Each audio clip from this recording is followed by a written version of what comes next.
Hello, and welcome to CHUB Cast, where we review 2 albums and episodes spanning across some multitude of genres, with your hosts. My name is Zach Smith, And I'm the bassist. And I'm Ben, and I'm the vocalist. The one who plays the guitar is me, Greg. I'm Kyle and I hit stuff with sticks. All the way from Brighton, UK, combined, we make up the band CHUB. I hope you enjoy the podcast. Hello and welcome to CHUBcast episode 21. Oh my god, I really need to look it up beforehand. Definitely 21, right?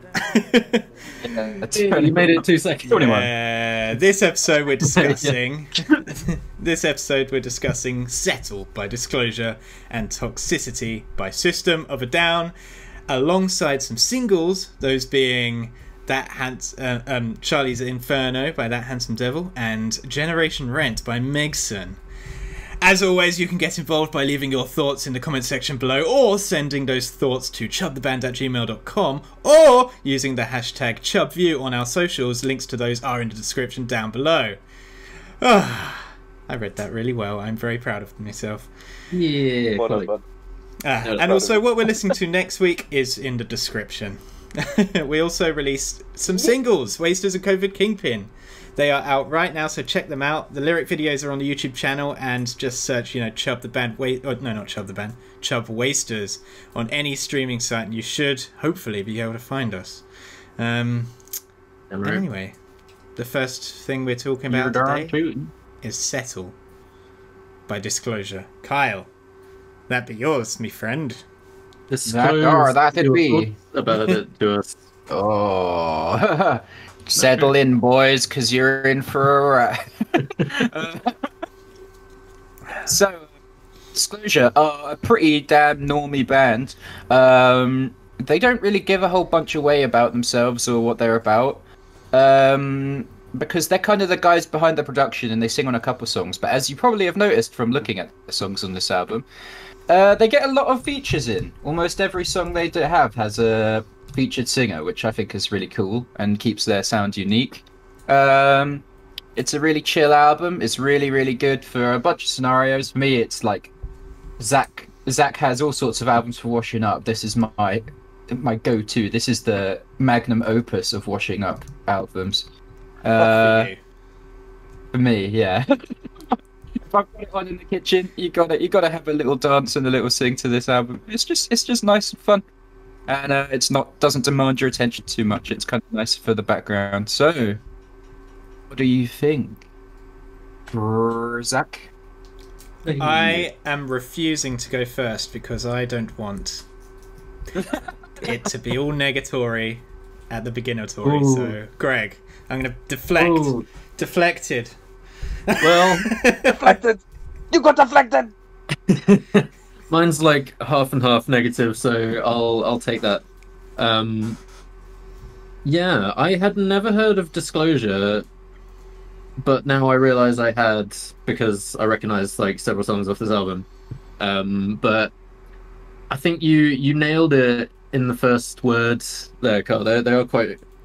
I don't know if normie is the word I would use, but like I just found them a bit like indistinct, like they weren't very memorable to me. I enjoyed it. I thought it was really quality all throughout. Every single song was like very listenable. And I even thought the deluxe part of the album that you told us not to listen to was pretty good. Like I thought it was similar quality to the rest of the album. But it left me a bit bored, I think, and I don't know if that's just down to my personal tastes or maybe I think because my washing up music is probably more System of a Down than this. Like I like a bit more intense washing up music. Oh, really? Yeah, and especially in terms of like electronic music, I much prefer a wild up and down ride with like some cone sound, or like I'm a big fan of electro house, and I like big build-ups and big drops. But this was like little build-ups and little drops all throughout. So I can absolutely see why like there's a market for that, and I did enjoy it on one level. but it just wasn't quite to my personal taste. It's definitely, I would say it's a shuffle band for me. Like if one of them comes on, I'm gonna enjoy it, but I'm never gonna like listen through again, and I'm probably not gonna check out their other albums because I suspect they're gonna sound quite similar to this one. Yeah, they do. Yeah. Song by song basis, like there's a bit of variety because, as I say, they got different singers on him. Like they did, their most recent album has songs with Slow Tie on, and then they have a song with fucking Lord on their second album, which is really good, called Magnet. But yeah, like for the most part, I mean, it's house at the end of the day. It's repetitive. It's meant to just like lull you into a mood, and also it's like similarly. I thought about this after I picked it. I was like, similarly to the Moonchild album that I recommended. It's not really suited for like sitting and listening, you know, sitting and deliberately listening with the intent to analyze sort of thing. It's more like for vibing in the background sort of thing. But yeah, that's my... Yeah, we've had a few albums like that, haven't we? There was Moonchild. For me, Frank Ocean fell in that category. What else have we heard? Something else. We've had a few albums like that. Yeah, I think it definitely like adds some points for me in a way, because I think you do have to look at it like that, and I'm just not quite able to look at it like that. So like, yeah, that's a level I can appreciate it on above my actual how much I, you know, subjectively enjoyed it. I think it is really good chill music for sure. Chill music doesn't exist for me. For me, if I'm in a chill mood, I put the telly on or I listen to a podcast. I don't really listen to music when I'm in a chill mood, so I think that's the problem for me in this scenario. But yeah, okay. You've just volunteered yourself to give further. Oh no. opinions. Okay. All right. So I don't know if you know this, but wait. Do you guys know of Alex's work experience when he was in year 6? In Poundland? No. No. Okay. So he went to a Christian radio company for his work experience, and they literally, I'm not even fucking joking, they put him in a room every work day for the whole of the 5 days and made him listen to like fucking God conversion sounds and audio therapy, yeah. And that so the first song that came on. So this is, and that's exactly what I thought when I heard when the fire starts to burn. That song, I was just like, oh my god, what will happen next? I wish I wrote down the lyrics. What does he actually say there? It says when a fire starts to burn and it starts to spread, you gotta bring that attitude to a halt, because nobody wants to do nothing with their life or something. I can't remember. It's just over and over again. I was literally sitting there working, and I was just like, oh my god. It'll get to a drop at some point. It'll do something else at some point, but it doesn't. And yeah, it just reminded me of like fucking conversion therapy, and that's where my theory of house music is literally just conversion therapy, and no one actually likes it at first, but because they're so repetitive, they at the end of the song they're like, actually that's pretty good. Nah, that's my theory, a game theory. Oh, you're just sitting there like just like vibing. You're like, oh my god, wait, I could feel my brain being molded by God's touch. Oh dear. But I guess I'm gonna weave in and out of like bad and good thoughts. Is because my first listen to this album, I was working. Every time the music came to my attention, it was for something negative. So I thought to myself, okay, if the background music is there and I'm not paying attention to it, but I'm working, that's probably what it's there for, right? It's background music, as you said, Kyle. But then every so often it will come back in and I'll notice the music again and I'll hear the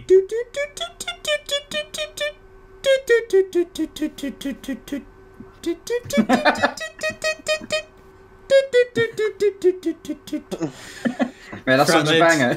Throughout the entire fucking song. Grab Her, that is. Grab mate, Her, that's the sick song. And I'm just like, what the shit? And I'm just like imagining this guy with a keyboard in front of him going.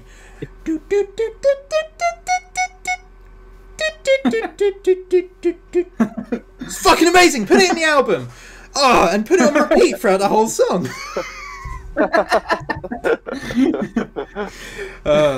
I did like Sasha Keeble's voice. It reminded me of the lady who sings the Persona songs. Lynn Inazumi. Inazumi. So I quite liked Voices.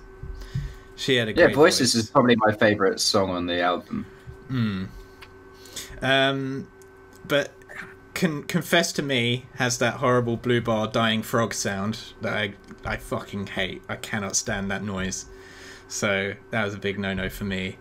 And then I was like, okay, and then because can you like then Confess to Me. Can you give us that noise? Oh, I'm not sure what noise you're give us referring a to. demonstration. It's that dying frog noise. It's like that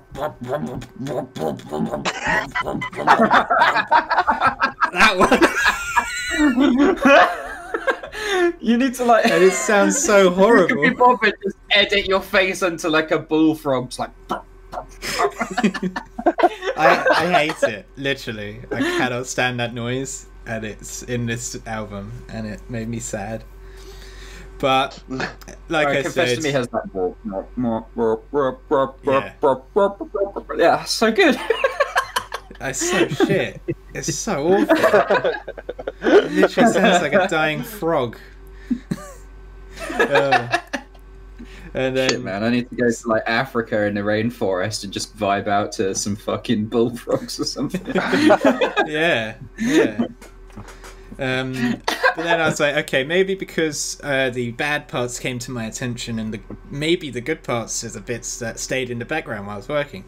So I put it on today while I was doing the washing up, and I had to turn it off 4 songs in because I was like, my opinion's not going to change. So, and there you have it.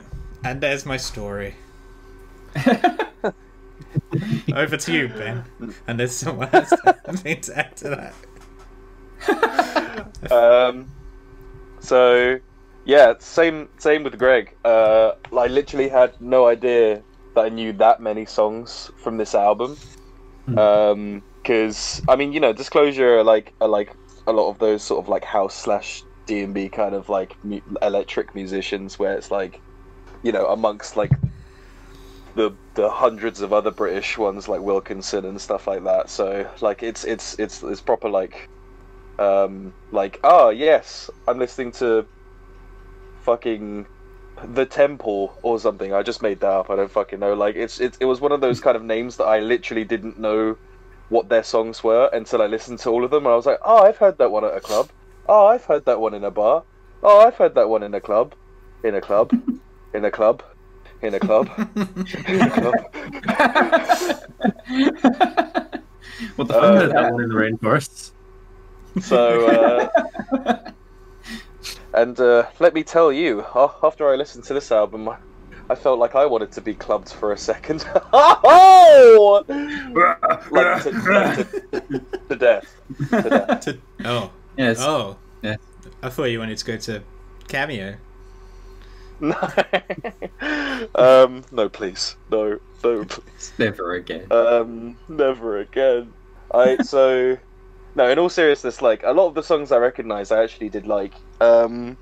Like I've always been a big fan of White Noise. It's probably their biggest song, or most well-known song. I felt like their Claire best said she songs... recognised that song, and I was like, I'd never heard of it. What? Yeah. There's something I'm missing here. It is like, yeah. I mean, it's on everything, like adverts and everything. Yeah, I don't know where like the first time I heard it was, but like, yeah, it's super recognizable. And then like, yeah, like You and Me as well is like one of their most popular ones. But I literally counted, and I think I knew like 8 songs out of this album that I just heard randomly like in different places, and I was like, what the fuck? Like, I've basically listened to this album throughout my life, I guess. By accident. By complete accident. So, like, just from sheer, like, familiarity, like, it gained a couple of points, because I was like, oh, yeah, I've heard this before, it's okay.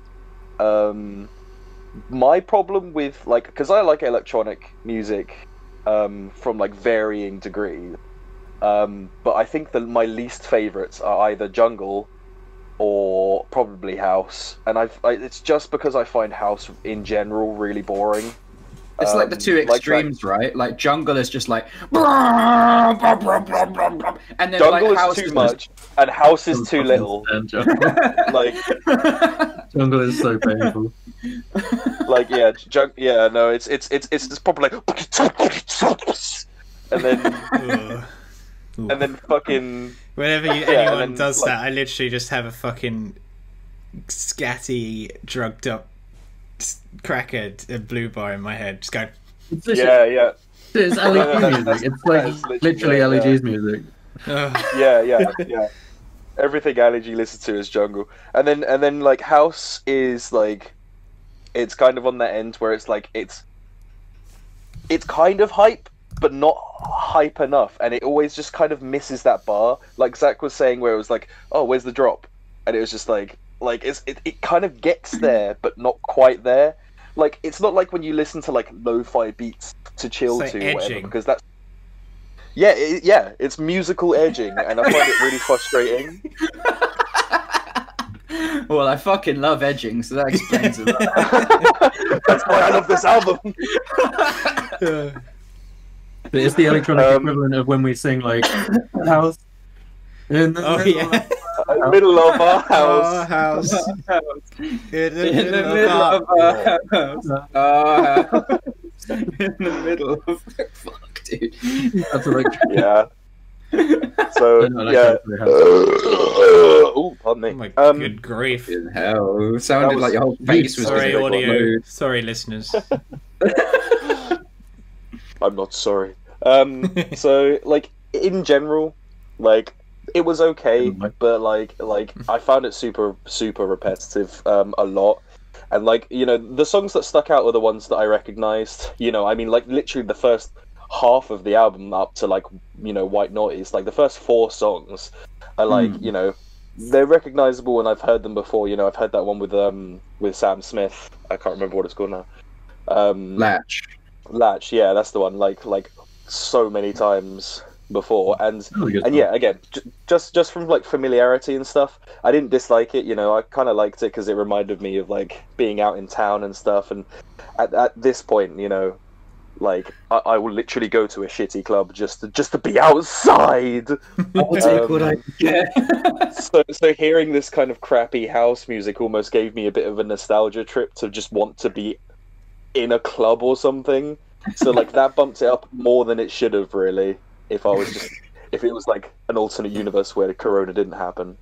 So yeah, it was a 50-50 thing for me as well, like similar to Greg. Do you want to rate it while you're there? Get that beer out of your mouth. It's a Krabby's, actually, and I'm just gonna give this a like literally, because I said like half. It's a 5 for me. Like whilst like a lot of the songs are like, again, recognizable, like I kind of like them. They're like, oh yeah, nice to have in the background, like to actually actively listen to and enjoy. Like it's nothing like special for me personally, and but obviously it was a lot higher than what I thought it would be, because I was like, oh, you know, I know like basically the entire album somehow. So there you go. Nice.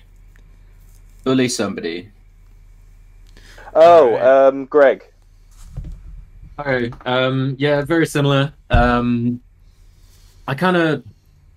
This one of those ones where I was like, I felt a little bit bad for not liking it, because I was like, I realized they put a lot of effort in. You know, they tried really hard. They made something that they're very proud of. It's just not my thing. I really did hate the one Zach mentioned, though, when the fire starts to burn. Terrible way to start the album. I was pissed off. I was listening to it in the shower, and I was just like, It was so Where am I? repetitive. It's Is so it still happening? repetitive. God Yeah. will love Yeah. you. You It will all- love it God, all else goes the uphill from fire will there. start to burn. Especially because like the beat doesn't actually even kick in on that song until like nearly 2 minutes in, and I'm like, did it need to be this long? Like, Yeah, fuck that song hard. that song's very hit or miss for me. To be honest, the album probably lost the whole point for me just because of that song. Just because of that song. Yeah. I actually did though put a bunch on my like chill playlist. But yeah, I think I'm gonna have to give it a 5 as well. Maybe a 5.5, maybe. Just had to be different. Different Yeah, boy. I want to like it. I wanted to like it. It had some quality bits, but it was too long and it was too repetitive. I'm sorry. Yeah, I think that's just a house in general problem. A lot of the songs are like, why is this song 6 minutes when it's literally you've heard it all in 2? It's Yeah. It's fucking. I feel like this. Actually, I feel like I'm getting like flashbacks of me mentioning this before in like a league game or something. I feel like I remember talking to Cam about how house music is just conversion therapy, but It's I'm talking brainwashing. now. It's like oh, yeah. there you go. No, go for it. I was just gonna say it's like in Clockwork Orange where they have his eyes strapped open and they're like showing him lots of images. They play house as well just to mush his brain even more. house is like music, it's the just got modern its ears day strapped equivalent of open. like Beethoven. Wasn't Oh, it like Oh, yeah. they Yeah, play yeah, him I get it. Beethoven and it made him puke or something, and it was like, no. Yeah, I remember oh dear. Well, that. I'm okay. I feel bad, but oh well. Why? Because I feel bad because you said it's literally like one of your favorite albums of all time. So I wanted to give it like a proper like right. If this is one of Carl's favorite albums of all time, I'm gonna go into this like proper giga open mind. But oh no, mate. 1 out of 10. 1 out of 10. I fucking hated it. My I first knew you note would is have liked it, but I didn't think it would be 1 out of 10 not like it. I'm trying to think of something I like about it, and there isn't one. Was the So- artwork cool? I can't remember. Did you like the vocals? No, none of them. They all sucked.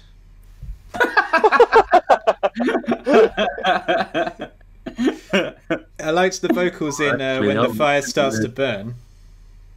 Yes. Oh God! That please. one line. Honestly, if I did like the vocals, I've forgotten. So they didn't. Obviously, they I don't didn't know, make a it big didn't do impression. anything for me. But it's no surprise that I'm not into this kind of music. So Let's No, be we have honest. tried for many a year to convert Zach to the electronic hype, yeah. and this And is for the many bit. a year, I felt bad for not liking it, but I've just come to the conclusion that I hate it and I don't give a shit anymore. We're not Yeah, sitting in I'm Gilly Well, anymore maybe listening watch to it. Change your minds because the Sorry. attempts will continue. The You can attempts continue. So you're gonna have plenty more chances to change your mind. I mean, my main takeaway from this is if they didn't have the annoying repetitive vocals and maybe just take away all the vocals completely, and this was like a video game soundtrack, I'd probably like it but that's just because I'd have something to refer it to. But that was like my main thought on my second listen. I was like, this would probably make a good video game soundtrack. But yes. Anyway, Ben. Yeah, Oh wait, no, Ben's He's already gone. already- Kyle. he's I already did mine. been. He's Yeah, already yeah. been. So, I mean, it's a bit of a difference between you guys, but I mean, obviously, there's albums that some of us love and some of us hate.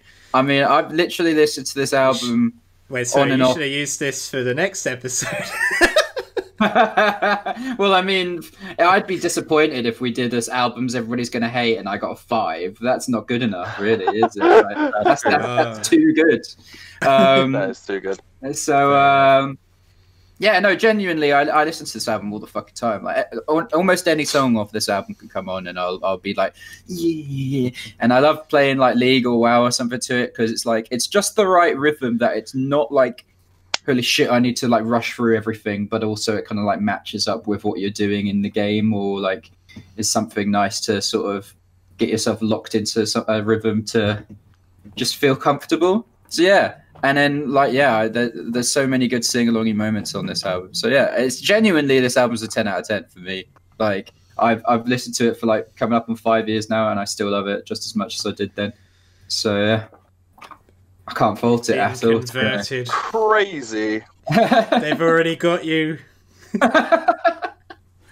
I mean, I will say When a Fire Starts to Burn is probably the worst song on the album, and I don't know why they decided to have that be the first song on the album. It was a very poor decision. And then the second worst album is song is probably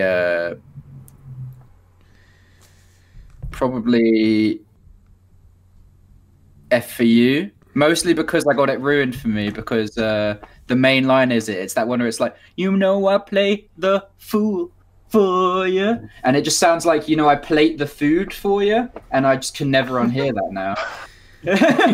So every time you make dinner, you got that in your head. Yeah, you know, I plate the food. Yeah. Also, apparently it was in FIFA, and I was gonna say, like, I don't know why I've heard this song way more than any other. It's probably because of being in a room next to Alex's for so long. Yeah. Yeah. So yeah, but honestly, like, besides that, literally, even if When a Fire Starts to Burn or F for You comes on, I still enjoy it, and I don't think it takes away enough from the rest of the album to demerit it from a 10. So yeah. Maybe probably closer to like a 9.5, but still it's like pretty flawless IMO. Well, not everyone can be right, but it's fine. Joking. Yeah, you're right, Zach. You are right. My single is Charlie's Inferno by That Handsome Devil, which last week got described as hip-hop, but I would argue is not really. Although the artist does have a history of doing hip-hop, I don't really know what That Handsome Devil are exactly.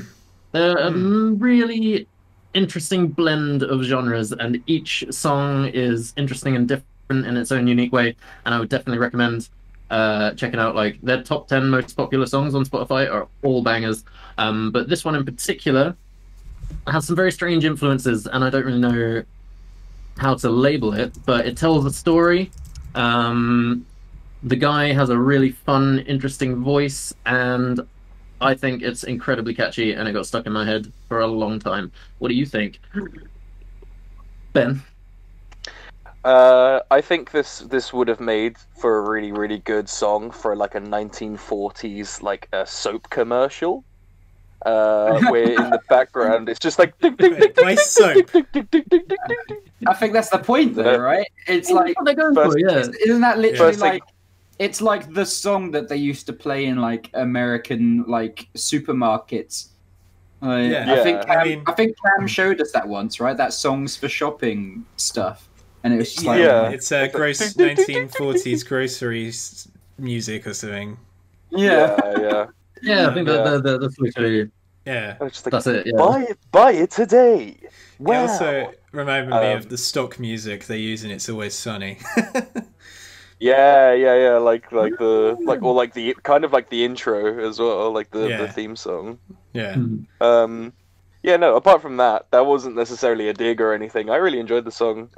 It was really like, the whole time I was just like, I really like you said, the guy's voice is really like, it's got a lot of like, it's weird, but it's like good. I don't know how to describe it. It's very like emphatic, like very rich, I would describe it as, I think. rich. It's one of the to quickly interject whilst we're on this point.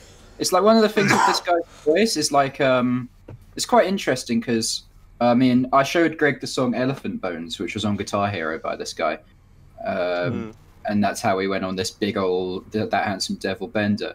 And the only songs I've heard are that song and this one, which is Charlie's Inferno.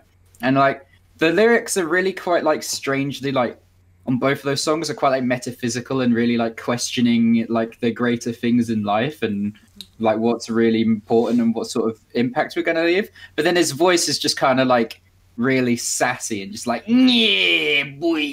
Sort of, he's like, he just seems like a really like ratty character to me. He could like fucking be like a car salesman who's dodgy as fuck or something, and it just adds so much. He's a pure slice of Americana, and I love it. Like it's like a bit different in each song as well. I think my favorite one of their songs is probably between this song and they have a song called "A Drink to Death," where he like really goes in with the weird with his voice and like just doing all kinds of tricks. And I definitely recommend listening to that one as well. Or Viva Discordia also is a great song. But yeah, it's like it's not like anyone else's voice I think that I've ever heard in a vocal sort of capacity. Yeah, I mean he to me sounds like Jack Skellington, the guy who does his voice a bit. And his voice is amazing. I really enjoyed this song, and one of my notes is this is actually sick. Is the rest of his stuff like this or similar or something? Yeah, so I'm gonna dive check back out the rest. in. I was expecting hip hop though, because I was told it was hip hop, and then this isn't hip hop at all. No, they're not really hip hop at all. Nothing they do is really. The singer, has a history of being in hip hop acts, but I don't think that Handsome Devil would claim to be that really. Maybe they would, but I don't think it is. Like I say, I don't really know what it is. Yeah, I don't know what you'd call it. I love the beat though. It's just the beat along with these vocals. It's just consistent. It's just driving. It's really cool. Yeah, it reminded me of the What's This? There's something in the air by Nightmare Before Christmas. It felt a lot. It just reminded me of like so many different things. Claire as well. We were both sitting there like, oh, it kind of reminds me of this. Kind of reminds me of this. And it's just it's really cool. I liked it. Me likey. Me give thumbs up already. Sorry, Ben. I feel like we kind of interrupted you. Yeah, sorry. No.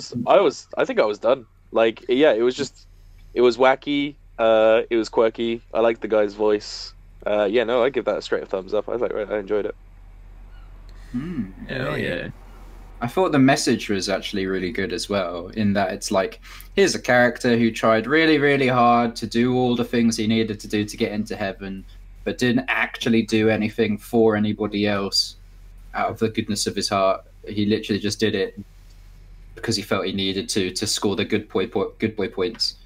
And then, like, as soon as he gets to heaven, he's like, "Oh, there must be a mistake." It's just like, no, mate, you just actually didn't do anything for anyone else. So you're straight to hell. Like The Good Place.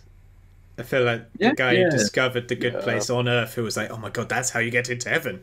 But the second you know how to get into heaven, you're fucked, because you're now doing it for yourself. You're doing it to get to heaven. Yeah, it's true. Nice. Just that main hook of it, where he's like, "Excuse me, sir, there must be someone you confused me for." It's so catchy. So good. We all got church every thumbs Sunday. up. Truly, usually more. It's so good.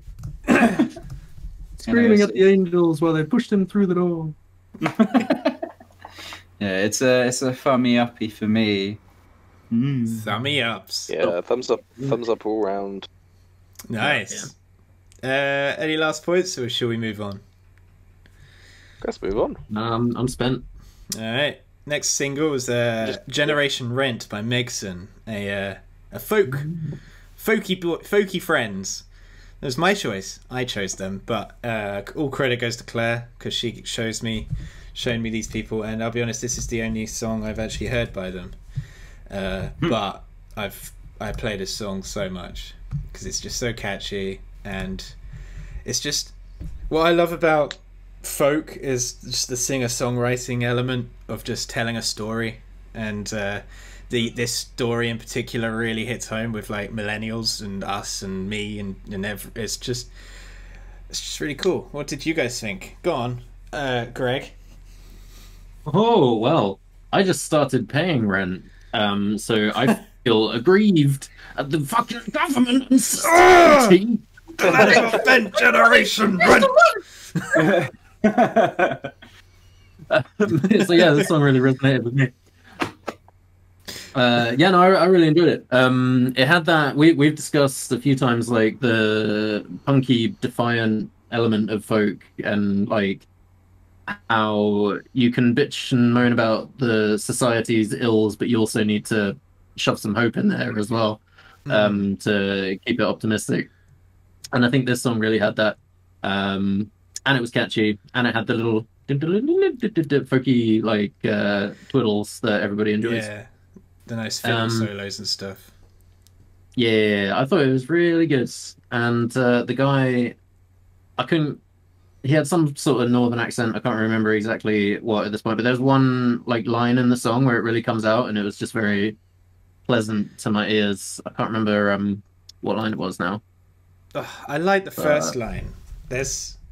Hold on, can I get the lyrics up without actually playing the music? Oh, it's A Place of Our Own. It's when he says A Place of Our Own. His voice does a little thing that I really enjoyed.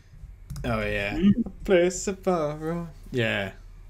I love the first line, but I can't fucking get the lyrics up. And I'm recording, so I can't check online. So that's fun.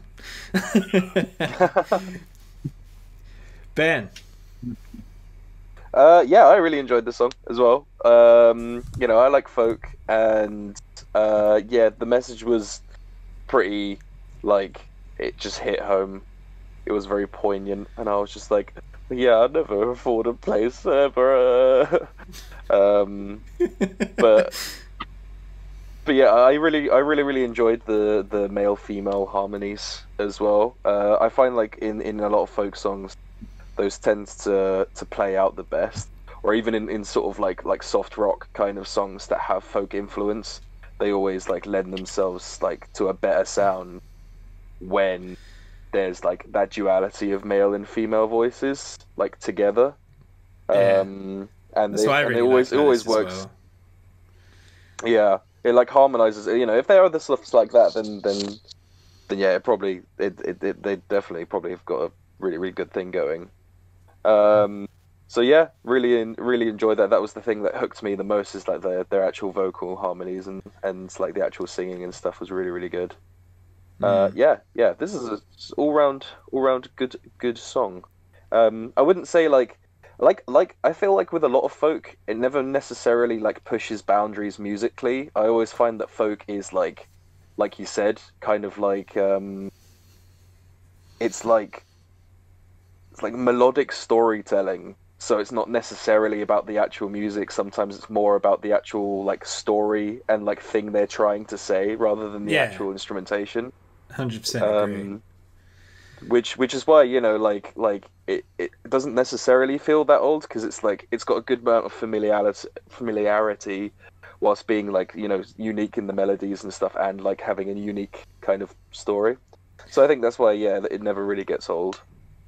Well, it comes Yeah, down to that's this why I like enjoyed it. resurgence of like, you know, folky punky stuff, and just singing about stuff that's like modern now, which I really like, because a lot of folk, even like back now parents' age of folk, those messages have kind of, they're still like relevant, but the things they're talking about have been and gone. So it's really cool to have like singer-songwriters singing songs about stuff that's happening now. Yeah, for sure. It's These not, it guys could doesn't be connect. the Billy Bragg of our age. Yeah. I don't feel it connects as much when like you hear musicians or folk musicians or anything like bitching about like Thatcher and that, because I'm like, well, yeah, I know she was a bitch, but I didn't live through that, so I don't really personally know. But when you hear like modern musicians being like, fuck Cameron or Boris, I'm like, yes, I know who I lived through this. I know what this is. So yeah, no, I get that. Nice. What about you, Kyle? Well, yeah, it's just one of those things. It's funny because like Ben was saying, oh, you know, folk never gets old, but to me, like, it just never gets new. Like, I don't know why. It's just never hit that pulse for me, man. I don't know what it is. Like, I think it's just folk instruments to me just have never tickled the good feeling. I was listening to it and I was like, how the dying frog sound doesn't tickle my good. Yeah, exactly. Yeah. The dying frog sound made me feel made my wee wee go big and green. But then, like, just like the lute and the hurdy-gurdy and stuff, it just and like the fiddle, it just always sounds the same. It always sounds exactly the same to me. I swear, like they're playing the same thing, and it just never does anything for me, which is a shame because it's cool and I like the aesthetic and I like the message that they're sending. I like the fact that they're actually a husband and wife duo, which is really cool. Obviously I completely understand the message as well, but in terms of like just folk instruments just do nothing for me, and I really don't know why. It's just all it boils down to is brain no feel nice when it do. I don't dislike it, but I just don't like it either, you know? Literally I feel nothing towards it, unfortunately. Yeah. So, yeah. I feel nothing. Well, I'm the same with like, some things as well, like hip hop. I don't hate hip hop, but I don't like it either. It's just there. It's present. Yeah, so yeah, exactly. I get it. I get what you mean. Yes. But yeah, thumps, everyone. I'll give it a big I will thumbs up. still give it a thumb up because it's not a bad song, and I like the message. We're gonna go check out their other stuff because they have a lot of stuff. I realized. I looked at it earlier, and Stuff. you know, I'm gonna listen to it. Yeah, It's they've like got a this. lot of albums. They also have a Living Christmas album. I'm gonna skip because fuck Christmas albums, but I'm sure it's good. What is it the bands that we've been listening to lately on here and fucking Christmas albums? Honestly, there are bands that I really, really love, and then they fucking bring out a Christmas album, and I'm just like, no, I'm not gonna listen. Mate, to it. everyone Sorry, has fuck that. you. Everyone does that, I swear. There's one bit, I can't remember. It was Dee Snider. I can't remember what Christmas song it is, but he wrote it for his wife. And he was just like, and then like some record company found out about it, and they asked him and said, hey, can we get someone to sing this song? And you'll get royalties. He's like, fuck it. As long as the checks keep coming in, I don't give a fuck if it's a Christmas song. And I feel like a lot of musicians have that, like, they don't give a fuck about Christmas and the songs they write. It's literally just money making. That's why It's just a cash cow. the irony is just Christmas songs have no soul. Even though they're singing about all that shit. Hello to 2030 Chub Christmas album listeners, by the way. Yep. If We take it all back. If you're listening to this in 2030, yeah, we sold out, but we're making money, so it's fine. Get fucked. And yes, Ben will come out of rehab soon, hopefully. So. What? Because he's addicted to bitches. Hey! Ben, you chose an album. Oh my god, I did! Wow! Wow! Yeah, I chose the sophomore album by System of a Down called Toxicity. Woo! Hooray! Yeah, it's their second album after their self-titled first debut, and it was definitely a lot more, probably like a lot better received. Like it's probably one of the most well-known of like the 4 albums or 5 albums they did. Did they do 5 altogether? I think so, yeah. Yes. I mean, Hypnotized and Mesmerized they're like a double. Are they like? album, I guess. They're like a double. They're They're like a released, yeah. They're like a double. If you count those two together. Oh yeah, Hypnotized and Mesmerized. Yeah. Oh yeah. And there's one more. Oh, there's still this album. Yeah. Which technically, apparently, is just all of the songs that they didn't put in Toxicity because they recorded. I read some fun facts about this album. Like 40 songs for the album, and they chose like 14 out of the 40. Like wild. Like I mean, like I like best possible album. Yeah, I like. Don't get me wrong. I like the idea of writing loads of songs and then like choosing the best ones. But 40 and recording them all, like mad. But apparently, still this album. Writing 40, but recording all 40 as well. Yeah, not just writing, recording. And you've got a whole nother album of spares. Like if the first album doesn't go down very well. Yeah, that's what Still This album was. It was literally just the the songs they didn't put on there. So really interesting. Anyway, yeah. What can you fucking say about this album? It is. I don't know, Ben. What can you say? Yes, I could say. Say it. I'm saying it. I'm saying that this album is full of all killers, no fillers. Like Ooh. full on, like every single song from this album is gold in my opinion. Like they just all slap all the time, one after the other, like as like one continuous piece of an album, or if you have it on shuffle or anything like that. Whenever a System song comes on from this album, like I just have to listen to it, and I'm just like, oh, so pumped. It's fucking sick. I love it. What about you, Kyle? Well, I mean, we listened to this album together, right? Well, I mean, obviously. Yeah, Ben, you already know. The audience doesn't know. We've listened to it many times in the past.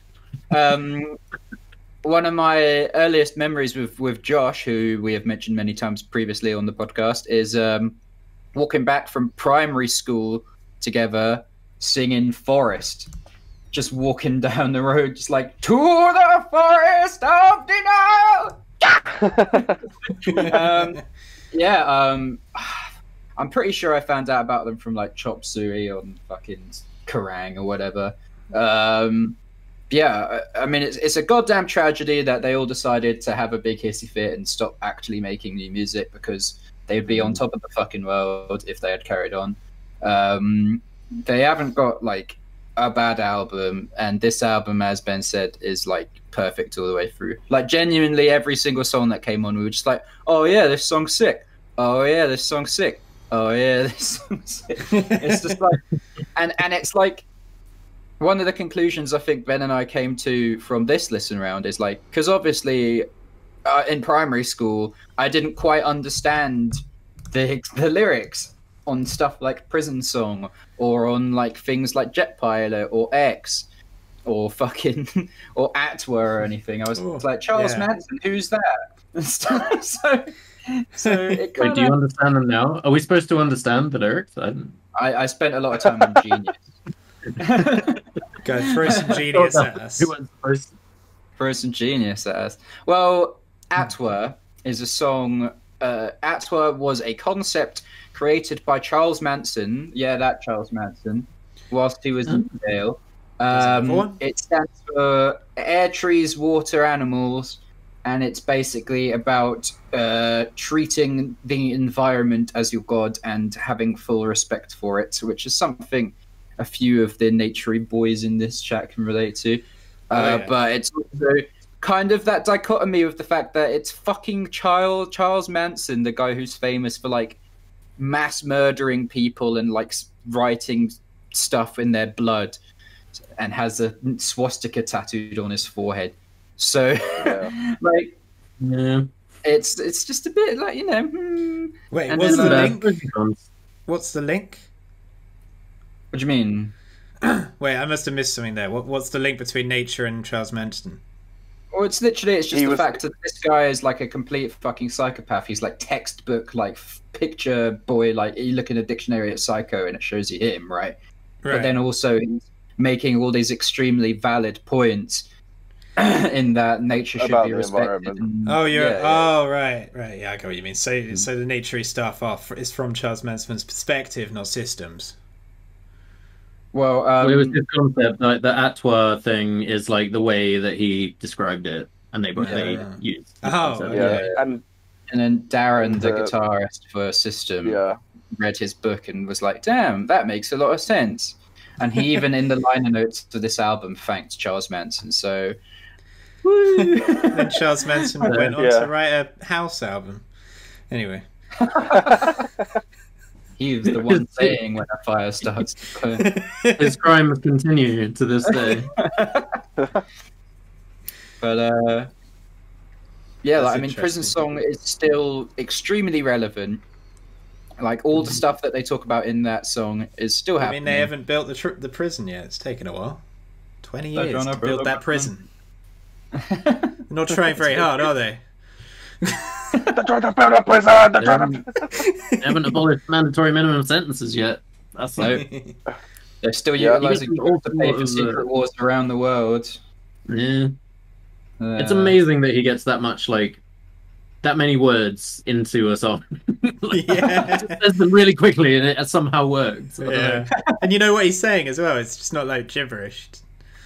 know. Yeah. No, He's yeah, like making he points. enunciates so well. Yeah. Yeah, I think a lot of people like. I was so confused when on the more recent songs, people are like, "Oh my god, why are there so many Darren vocals? Nobody listens to System for Darren." I'm like, "Are you on fucking crack?" Like, Darren and Serge are both sick, and the fact that they play off each other so well is like one of the like defining features of the band. Like, obviously Serge is fantastic, but I think without Darren, they wouldn't be nearly as good. Because if you listen to the self-titled, I think it's only Serge on that album, and it's just not. I mean, people consider that to be one of their weaker albums. I think it's fucking great, but yeah, you know. I mean, they're all fucking great, but I would say it's one of the weaker ones. I think mean, like- primarily what they were saying was that, like, especially Darren, I think in an interview they were saying that in their first album it was a lot more like it wasn't very singy, and Serge in the second album was pushing for it to be singy, and Darren didn't really want to go that way as much as they did, but he was like, well, you know, if you're gonna go that singy, then I kind of want to try and harmonize it and stuff. Fun fact before letting you guys speak as well. One of Darren's biggest influences, I don't know if I'm even saying this wrong, is it Darren? It's Darren, Darren Malakian. Yeah. Yeah, like one of the biggest influences for this album were the Beatles. he said that the Beatles influenced him the most because he was saying that, like, listening to Beatles songs and about their music progression and like the guitar progression really helped him like narrow the songs down, because there were songs where like he had amazing guitar bits, but he wanted to like have them like loads of different guitar bits and have like a fucking 6 or 7 minute song, but realized it was too long, so he had to like take loads of riffs and stuff out. And like listening to bands like the Beatles, where it's like very short but like poignant songs, really helped him with song structure, which is just like crazy. Like, I mean, hey, that's Chub something that we're going to do. Similar to Arion. Ooh. Arion also listed the Beatles as an influence. Chub Webb. oh my god, yeah, Chub I Webb. forgot about that. But they went the complete opposite direction and decided, let's make this song 8 minutes long so we can talk longer. They're like, influences of the Beatles made the songs shorter. Fuck that. That's my influence. I'm not doing it. I mean, that's similar to what we were going to do with like, some of our Chub songs as well. If we're going to like cut the fat in our first practice back. So yeah, I get that. That's cool. Yeah. Cut that fat. I mean, Yeah. this album is like, the whole album is 45 minutes long-ish, but there's quite a lot of tracks on here. But at the end of the day, like X is 2 minutes long, Bounce is 2 minutes long, Shimmy is 2 minutes long. Like, most of the songs are pretty fucking short, and they're like, there's not a pause on this album. It's like literally the very first part of the album is dun, Pause. fuck, like, and Yeah. then, like, But they and then, like, bleed fucking- into each other, don't they? So it does sound like one song. Like, I didn't realize that Dear Dance had ended and Jet Pilot had started. yeah. Yeah, Like, yeah. So It's because, yeah, well, I mean, Jet Pilot literally just starts like, it literally, Yeah. there's no intro or anything. It's just fucking going. It's like, oh shit. but it works so well after Dear Dance that it just sounds like the same song. Yeah.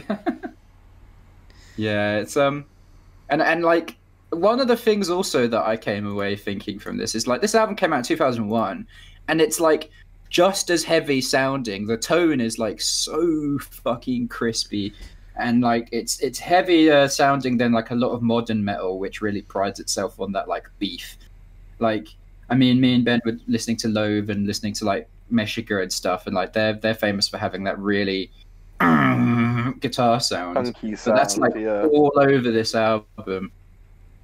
Like, Yeah, one thing one thing I kind of forget about System is how heavy they are. Because if you listen to them at low volume or like certain ones of their songs, you won't realize it. But then, yeah, particularly this album is just pounding as fuck. If you turn the volume up and like, yeah, some of those riffs are just blasting you in the face the whole time. Oh yeah. Yeah. I mean, just that riff of X when it kicks in, that. I'm just like, it just fucking beats you over the head. It is disgustingly good, but you know, again, that doesn't take away from the slightly like slower, softer ones on this album as well. You know, like the more mainstreamy kind of ones, like I think all three of the singles, like Aerials, like Toxicity, and like to a degree Chop Suey as well, like are slightly more like toned down and mellowed down, like as opposed to the songs like X and Prison Song and Deer Dance, where it's just like like the whole time. Like so, like but even still, like when it doesn't have that chunk, like the fact that they have like these beautiful like Armenian kind of like melodies and like harmonizing vocally and like their instrumentation, like their culture is so infused in what they do in their music, and that's what makes it so authentic and beautiful as well. Yeah, you can really hear it in their voice as well. There's just so much emotion in the authenticity. It's weird to remember sometimes that they are actually American. Like they grew up in California or wherever in America, but they put that sort of Armenianness through so authentically that you wouldn't really realize. I had no idea they were American. I legit thought they were from. I mean, they're Armenian American, but like they lived in America. As far as I know, as far as I know, their whole lives. I think. Yeah, I think it's just because like, obviously, like the Armenian genocide didn't happen that long ago, and like most of their parents probably moved to America in the first place to escape that. So like, World War One, I think. Yeah. I mean, that wasn't. Yeah, I mean that was within our grandparents' lifetime. It's like, well, not so, you know. It's fucking mad. And like, yeah, I mean the song Arto, which was initially a hidden track on the actual CD, is just a traditional Armenian song, which was really cool to hear. I was gonna ask what's up with that song. It's just so weird. Yeah. It's traditional. It's traditional Armenian music. So it's all the bands chanting, and it's like they were just using proper like Armenian like sort of like sitar and like proper instruments from their culture. And apparently when I can't remember the guy's name that begins with S, like Shavo. Apparently when he showed it to his mum just like burst out crying because she was like, this is the most beautiful thing you've ever made, I love you, like sort of thing. And I was just like, oh that's so good, this is beautiful. But like, you know, because it's like proper Armenian sort of I don't traditional know music. the history, but you said there was a genocide. I'm pretty ignorant when it comes to this shit, but she said there's a genocide, so that probably added to the fact that she listened to this song. There's her grandson writing a song in the same style of what their like you know main country culture used to sing, culture used to say. And she So, probably didn't think that this music would even be around anymore. It kind of reminds me of Ninja Sex Party, Danny Sexbang. He's Jewish, and at his bar mitzvah, he sung a song, and his granddad just cried because he was like in World War II. He didn't think the Jewish people would be around anymore. So he was just sat there at his grandson's bar mitzvah and just cried, just like, what the fuck? I'm so glad this is happening. There's kind of like the same thing. No, it's exactly amazing. the same. Yeah. Have you guys heard Serge's side project called Serat? I think it was an old side project. He hasn't done it in a long time now. But it's very much like just that side of System without any of the metal. And it's quite interesting. It's not like as listenable, really, I would say, but like it's interesting and worth listening to. It's Serat, Serat. Okay. But yeah, it's very much that side of things, and some of his solo stuff as well is a bit more in that direction. Nice. I think like that's one of the things you've got a credit system with a lot though, because at the end of the day, like the whole reason they made the band is to set out and spread awareness for the Armenian people and what happened and everything. And I mean, the only reason I know anything about it, and the only reason anybody I know knows anything about it, is because of System of a Down. So they did exactly what they fucking meant to do. Yeah, it's Mate, good. Even 20 years later, like 20 years later after this album's been released, they're still making songs about the genocide. Like their most recent like single that came out with like protect the land was genocidal humanoids. Like like they're still. I mean, obviously, like, you know, a lot of the lyrics and stuff can be applicable, you know, for like, I guess most sort of Western like genocidal kind of stuff that's happening. One of the like, many, and stuff like all that. the genocides. But... Yeah, all the genocides. But but yeah, it's but obviously, like, I'm pretty sure they were writing it and specifying for the Armenian one. And yeah, it's just impressive that their passion and stuff has kept on for that long, and they're still making, you know, music about it, and great music as well, which is crazy. But this album specifically, going back to this album, it's just one banger after another. Like, I can't stress that enough. Like, that it's how good it is. Genuine, man. I am so fucking gutted we didn't get to see them last year. I was looking forward to it so much. Oh, I forgot about that. Fuck. I haven't seen them. Oh, we saw them in 2011. Yeah. And literally, I was so goddamn hyped for Download. Like, oh man. I'm so dead, but like, it's just literally my all-time year. favorite band. I think they're the band that got me into heavy metal in the first place. And I'm mad. They're one of the ones that got me into. I think like on the 15th of March they're announcing something. So hopefully this isn't going to age horribly, but I reckon they're going to push it back to like August, September, the whole festival, so it can go on. Oh, you mean Download? I mean, what else would they do? They'll wait until the 15th of March to say it's cancelled. Yeah. Why would they hide it? It's already cancelled, isn't it? Like... Yeah. So I reckon if they push it back later on in the year. Yeah. If that's the case, I'm gonna get my ticket. Like, definitely. Yeah. I saw there was another festival. Was it Grass Pop where they pushed it back?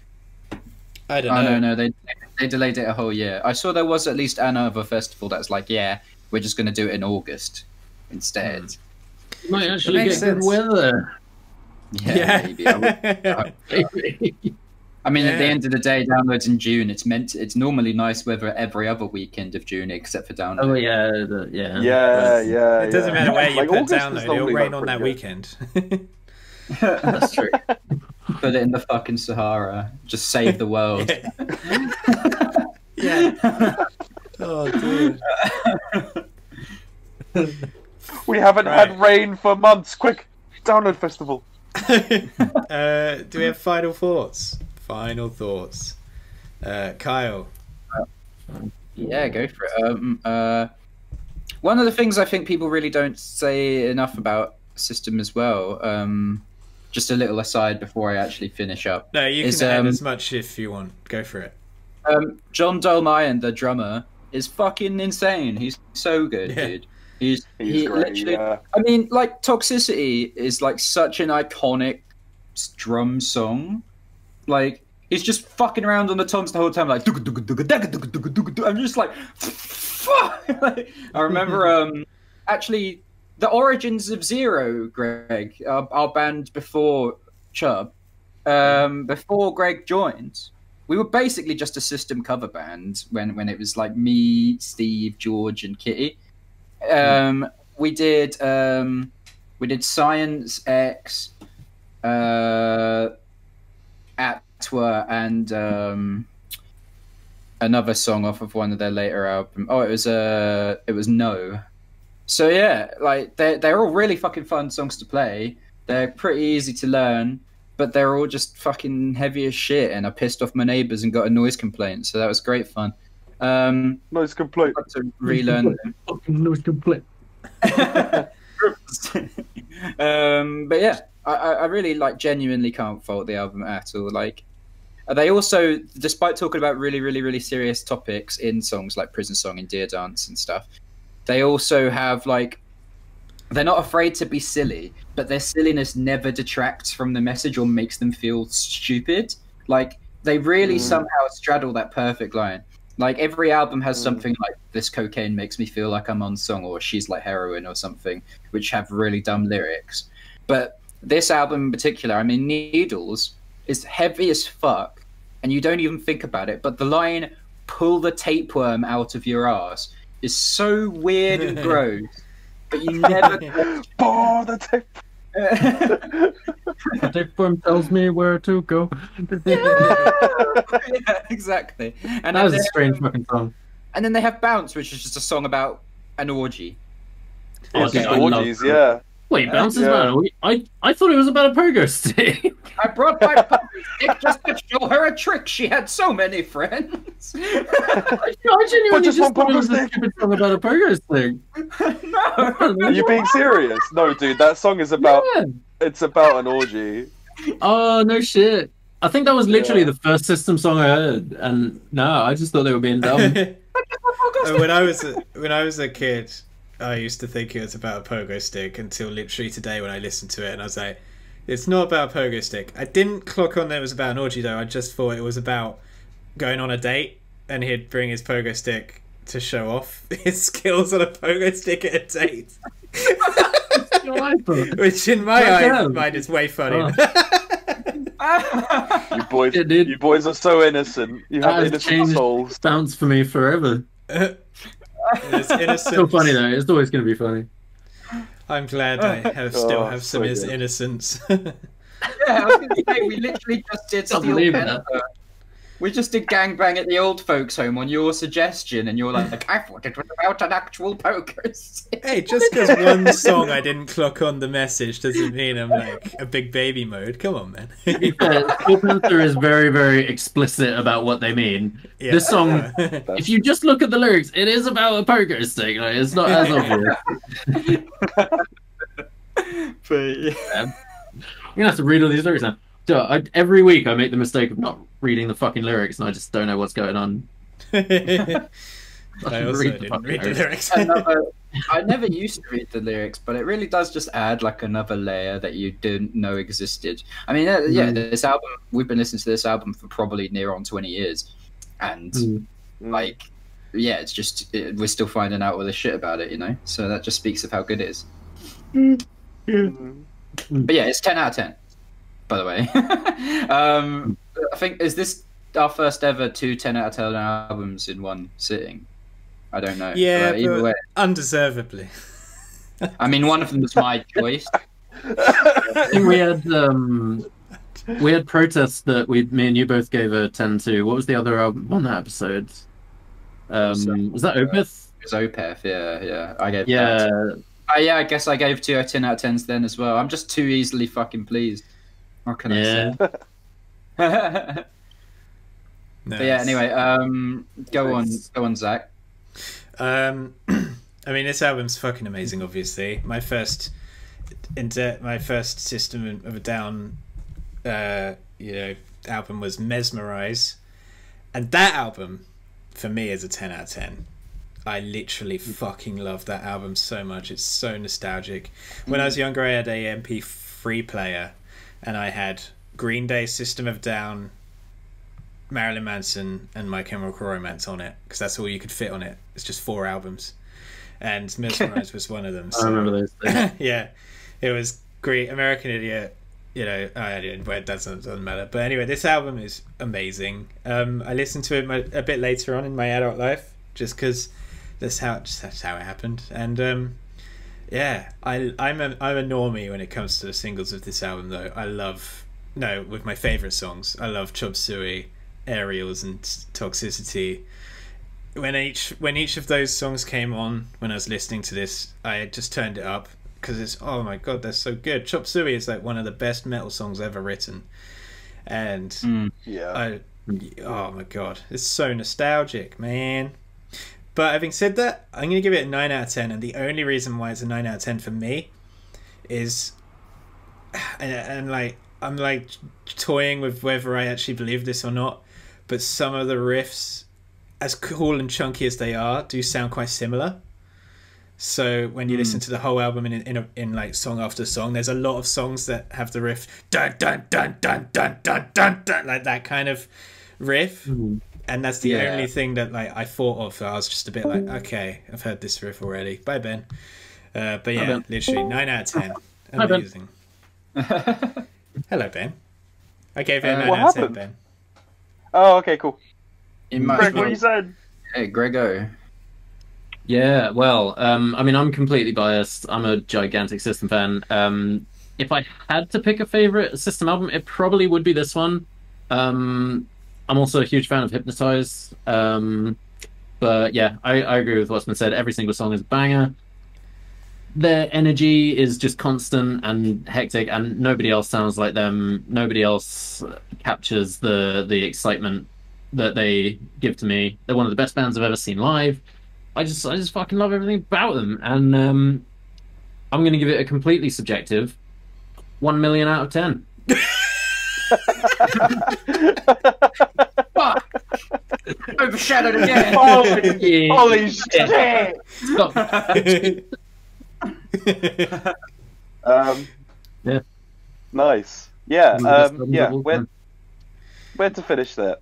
Like, it's at the end of the day, like, yeah, this is one of the best albums. It's one of the best metal albums probably ever made, in my opinion. Like, is up there in the upper echelons of perfect like albums. I mean, I was speaking to my dad, like, him and my mum are the reason why I listened to them, because I remember watching like the music video for the first time on like MTV or Kerrang or whatever of Chop Suey, and being like completely hypnotized by like how crazy they all looked, like how unique the sound was, how everything, and then was hooked ever since I was a wee burn of the age of 7, I guess I would have been when this album and the song like was on TV, which is crazy. To have come this far and still loved it so much. I would pick a favorite song, but honestly, looking at the list, I love every single song.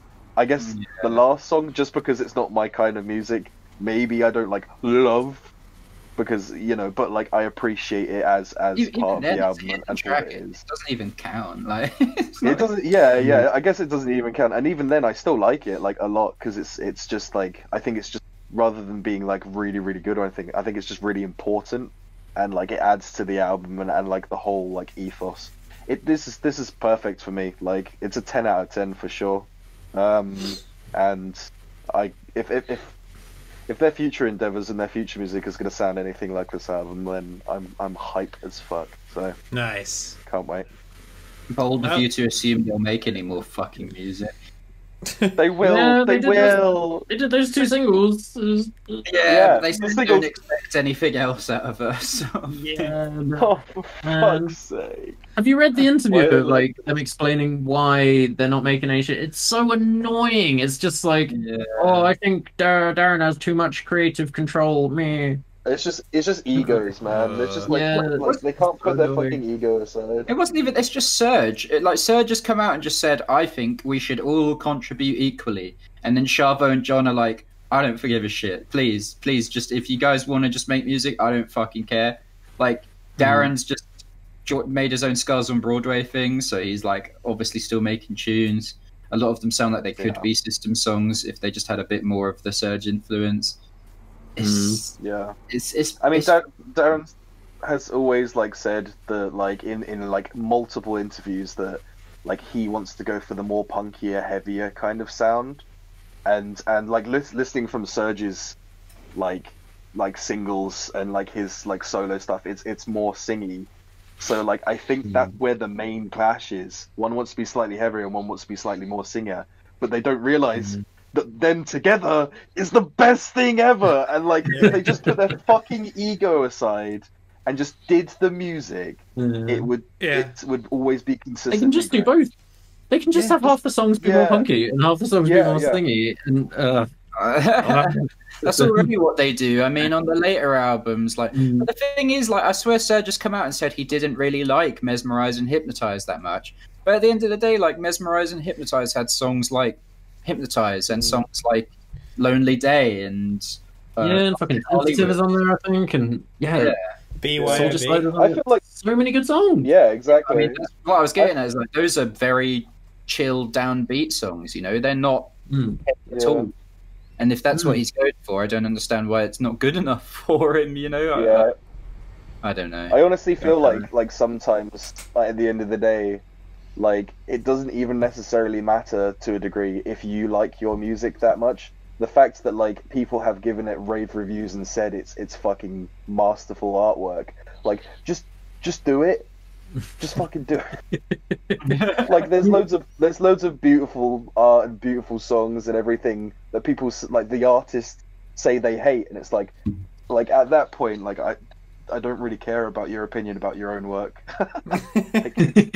Also, can we just point out, like, they're probably actually the biggest metal band of our generation, other than maybe Slipknot, because they have 10 million monthly listeners for a band that really hit the big time in 2000s, and also haven't released any new music except for 2 singles since 2005.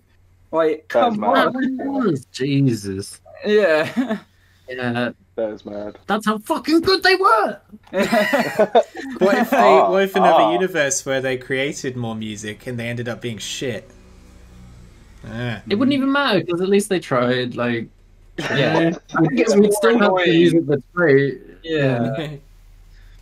Slipknot actually have 7 million monthly listeners, so they are more popular than Slipknot by 2 million people. Damn. Still not as big as Cardi B though, eh? I mean, and we'll end it there. Here at CHUBcast, we want you to get involved, and we finally, after what, like 3 episodes in a row, 4 episodes, where we have someone's comment to read, and it is glorious, and it is obviously Tim of the Week. Tim, TB, Tuberculosis, himself, has written a little review. Yep, Kyle. Let's take it back to you. Here we go. Your boy, TB, he said, disclosure settle. This is a long-term banger of an album. Was listening to this back in the uni days, and it's still good. Never heard the whole album, just 5 or so tracks. White Noise, What's in Your Head, Running, Latching You and Me were on my old iPod Nano, rip. It's a long-ass album. I read the comments at first, so I didn't hear you say not to bother with the extended cut till later. And it's pretty decent throughout. Plenty to bop to, but the tracks I used to listen to still hit the most. Probably a little bit of nostalgia, so thanks for that. I quite like the chill sort of club type sounds they managed in this album. Only 1 or 2 tracks outstayed their welcome a little. Overall, I like Disclosure, so with this album having many of their hits, it's damn good. 9 out of 10. Thank you, Tim. Tim knows what he's talking about. I don't know how I feel about Ghost Main himself. Tim coming in with the wrong opinions. Let's go. I'm joking. You know, Tim always does that. He always comes in with the opinions that he always helps the person who's like, getting like. He had a good review for the Rum Ahoy album, and I was like, thanks, Tim.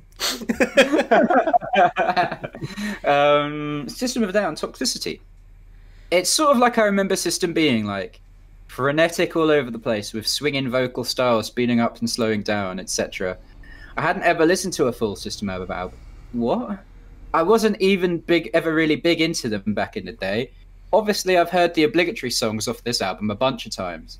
I feel like any metal fan has to have. Couldn't remember growls being a thing, so that was a surprise. That's something I was going to mention on it. Oh, yeah. Me and Ben both said on Forest, like, he's like, there's that one bit, he's like, walk with me, my little, and then he does this, like, pterodactyl, like, hurrah! Sound, and I'm just like, fuck! Yeah. He says, riffs were heavier and more catchy outside of the main songs than I was expecting. I really liked Prison Song and Psycho. They were new to me. Bruh. I have a new. I'm quite jealous that you are listening to some of these songs for the first time. For the first time, yeah. You're a What an lucky man. experience. Mind blown. Sometimes I wish I could wipe my memory and, like, you know, watch all the great films again and listen to the great albums again for the first time. Yeah. Oh, he says, I have a new appreciation for how important their style has been in opening doors to other sounds. It's a pretty great album, even though I'm not their greatest fan. 7 out of 10. 7 out of 10. That's a bit low. In with the terrible opinions. Come on, man. Well, What are we Tim, if you looking listen here? to it, Something else I could bring up. Rights have been revoked. Tim, if you listen to it like for 20 more years, like we all have, then you'll know. Come back to us with a real opinion. Just kidding. We love you. Thank you, baby. Yeah. Yeah, thank you. I already commented. Please keep commenting. Yeah. Please. You're appreciated. Hell yeah. Greg, what were you going to say? One. Oh yeah, I was going to say. So just because Tim mentioned like them opening the doors for other people, I was going to ask. I've heard System referred to in the past as new metal. Would you agree with that? It's been called new metal a lot on like Wikipedia and things like that. Like and I sometimes I agree with that, but I don't know really. I mean, I guess if it you was put part of these that against wave, like Korn, mixing metal with other genres. yeah. If I don't know, I would lump them in with like Korn and Limp Bizkit, but I think that's just a time period thing as well, even though these guys are 10 years younger than them. But so I don't fucking know. I mean, I think like, it's- yeah. It's because new metal's such a vacuous genre. Like, to me, new metal has like rapping and stuff in. But when you think about it, like the guitar tone that they have is very much like the Korn tone, where they just down tune the shit out of everything, and and it's all about really depressing shit in a way. So I guess I can see why. I think it's more just as you say, they're just lumped in with like the times rather than any other reason. Yeah. I think any kind of early 2000s like metal band was probably kind of just lumped in with like a band that's like a new metal band new metal. Like around that time. Metal, so it's new metal. Yeah, that's it. Thanks, Tim. If you want to get involved, please send. We're going to read out your comments if you do it. Please do. Write in the comments down below on YouTube. Send us your review at chubtheband@gmail.com or use the hashtag CHUBView on our socials. They are all linked down in the description, as well as the bands we are reviewing next week, which are. Wait, we're doing a thing, aren't we? Wait, Greg, what's the bit we're doing? Oh yeah, we're doing a new format like we did previously when we did pick a genre and everyone does the same genre. This is a different one, and I came up with a name for it. They had a title and it was called Sadistic Showdown. This week, we are gonna pick an album that we think everybody is gonna hate. And we're going to torture each other with possibly just terrible music, or possibly music as a kind of an act of revenge that we like, but everyone else hates. And let's just see what happens. We don't know yet who's going to be choosing an album. Somebody has a dice to roll. Kyle. Go, Kyle. Let's go. Roll that dice. Give us some numbers. Roll the dice. Okay. Well, Ben's 1, Greg's 2, I'm 3, Zach's 4. Let's go. 3, it's me. 3. 2, it's Greg. Oh, Hey. let's go. That's good because I didn't have a single ready. I'm still not 100% decided. I don't know if you guys are going to hate the album I've picked enough, but I mean, I've got an album that I like. I think you guys might dislike. I don't think you'd hate it. But I've gone for one. Right, me to choose. Greg, what are you choosing? Should I go first? All right, so I've gone for one that I actually like, but I'm fairly sure all three of you have mentioned in the past that you do not like. So I thought I would subject you to it. This is American Capitalist by Five Finger Death Punch. Oh god. I like Five Finger Okay. Death Punch. Oh, do you? Yeah, I don't. Yeah, I don't really think like I mind Five Finger Death Punch. Oh no, I thought you all hated it. No, Is it just No, I Callum? I think Yeah, I hate I'm them. indifferent. I think it's just me. Okay. I'm indifferent to them. Okay, alright, fuck that then. I'm gonna pick a better one. Hang on. I was No, so yeah, I sure. quite like I'm Five so Finger sure Death you all hated Punch. it. Oh, Yeah. god damn it. Alright, In the meanwhile, I'll do one. Yeah, you So, I mean, there's a chance that maybe one of you, two of you will like a few bits on this album, but I mean, it's why it's a bit of a wild card and why I decided to pick it is because this is like going to be one of the heaviest things you've ever listened to. It's so heavy it hurts my brain. think I It's know. by. I don't think you do. I don't think I've ever mentioned them to you before. It's That's not Dillinger Escape Plan. no, I thought about Dillinger Escape Plan, but they have like good songs that are like easy to listen to. But this whole album is just beat you over the fucking head with like a drill. It's by a band called Frontiera, and the album's called Unloved. And Jesus fuck man, I literally tried to get into this band and I can't listen to more than like 2 songs in a row without actually needing to go put like a fucking ice pack on my head. It's that fucking heavy, like Jesus Okay. Christ. Can't wait. I've My seen new some neighbors are shit. gonna love me. I've seen some shit at Bloodstock, so when you say heavy, I've got expectations. Oh, should have done Dying Fetus. Yeah. Why not dying? Alright, Why I've not Dying got mine Fetus? ready. Go on. Alright, so I decided my other idea, other than them, was I have in my life listened to horrorcore rap a fair bit, Oh, okay. which legendary artists such as the Insane Clown Posse and Oh, and Jedi Mind Tricks, other rappers, popular names. In fact, I'd like to mention, by the way, ICP, if you're watching, put Wizard of the Hood on Spotify, because what the fuck, that's easily your best album, and I was going to do it for this, maybe, but it's not on there, and it sucks. ICP did a version of The Wizard of Oz, but it's all about a crack dealer, and it's the best thing, but it's not on Spotify, so I couldn't do it. So instead, I'm going to do one that Alex recommended me, and I'm sure you're all going to hate it. So this is your boy Gmo Ski and his album Charlie and the Filth Factory. Charlie and the Filth Factory. Charlie, like Chaly, I think that's how you. So we're not doing yeah. Wizard of Oz, we're doing Charlie and the Chocolate Factory. It's the thing, I guess, with horrorcore rappers that they they want to do. Yeah. Like, Can you type that into the CHUB chat so I can copy paste it? I've never dreaded a fucking episode as much as Oh, you're not gonna enjoy this one. Let's go. If there's Okay, ever an let's go. episode to put off listening to music, it's this one. This CHUBcast is coming out like 3 weeks late, by the way. It's a massive trigger warning for my album for just horrendous amounts of like offensive speech. Oh boy. So you're aware. Fuck yeah. Ben, singles. What are you doing? for single? Okay, so I already knew I had an album in my head and a single, and I wanted one.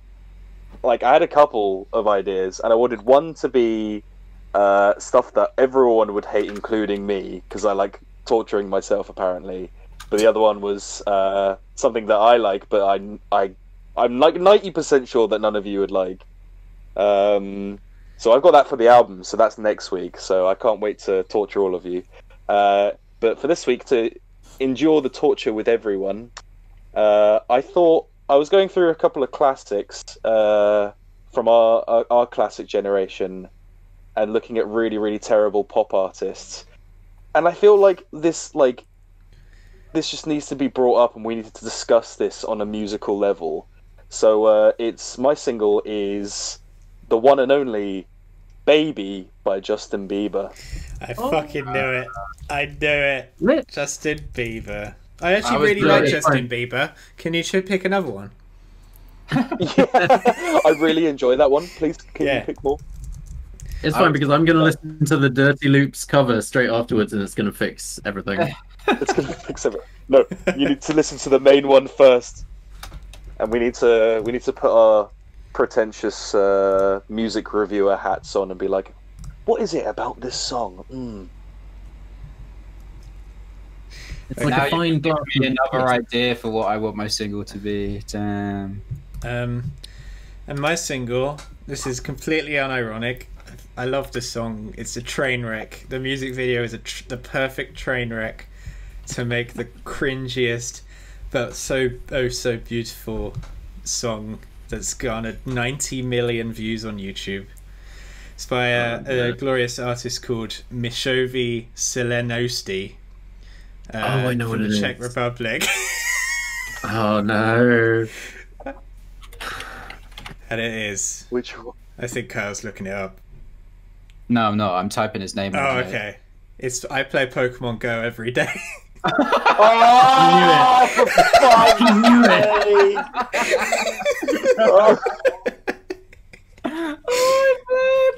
Damn it. I'm back. I'm back. I'm back. Fuck's sake. Damn it. Oh, I hate that fucking song. oh. How can you hate such a masterpiece?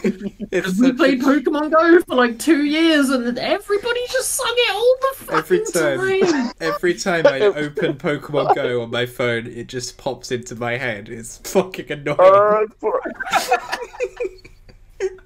I think that song's Like, gonna be this stuck kid in is my a head for, genius. like, He's a month. written the biggest earworm in the universe. He's a genius. That's why I say it's Yeah. the perfect train wreck. But anyway, we'll discuss. Go Can't wait into to deep. shit on it. We'll go into deep detail about that next episode. Oh, yeah. I'm so glad we did this. Right. So those are the. They're the It is. artists. It is on Spotify. Is it? Fuck. Yeah, it's on Apple Music. Thank as God I well. could put it on the playlist. PG song for kids. I play PG every day. Kill me. So yeah, those artists are down in the description or the comment section. Listen to them, review them, and send those reviews to us. Link right in the comment section. Send it to chubtheband@gmail.com or use the hashtag CHUBview on our socials. And if this episode gave you a chub,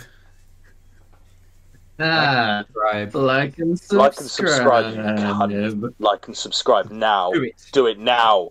Do it. Now. Do it. No!